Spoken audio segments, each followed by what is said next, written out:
பண ஆசை தான் எல்லா தீமைக்கும் வழிவகுத்து கொண்டே போகும். அதுக்கப்புறம் நம்ம நல்ல மனுஷனாவே வாழ முடியாது. பண ஆசை மனுஷனை எங்க கொண்டு போயிருந்து நரகத்திலே கொண்டு போய் விட்டுரும். அப்படிப்பட்ட ஆசை இல்லாதபடிக்கு இயேசுவின் மேல் உன் ஆசையை வச்சினா என்றைக்குமே அழியாத பரலோகத்தை இயேசு பரிசாக வைத்திருக்கிறார். அழிஞ்சு போற பணமா அழியாத பரலோகமா எது வேண்டும் என்பதை நீயே யோசித்துப்பார். பரலோகம் வேண்டும் என்று சொன்னால் நாங்கள் சொல்லக்கூடிய இயேசு கிறிஸ்துவை ஏற்றுக்கொள், உனக்கு இயேசு பரலோகத்தை வைத்திருக்கிறார். நம்ம இன்னொரு பாடலை கேட்கலாம்.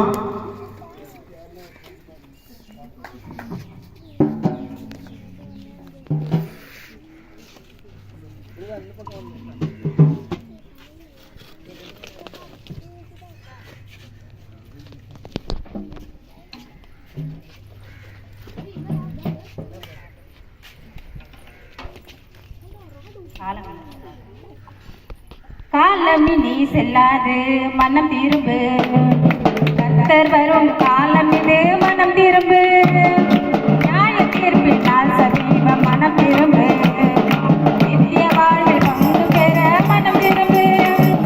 காலமினி செல்லாது மனம் திரும்பு, கர்த்தர் வரும் காலம் இது மனம் திரும்பு, நியாய தீர்ப்பினால் சமீபம் மனம் திரும்பு, நித்திய வாழ்வில் பங்கு பெற மனம் திரும்பு. திரும்பிடு திரும்பிடு மனம் திரும்பிடு, நிலைத்திரு நிலைத்திரு அவர் நிலைத்திரு. இயேசு வருகிறார், தேவன் வருகிறார்.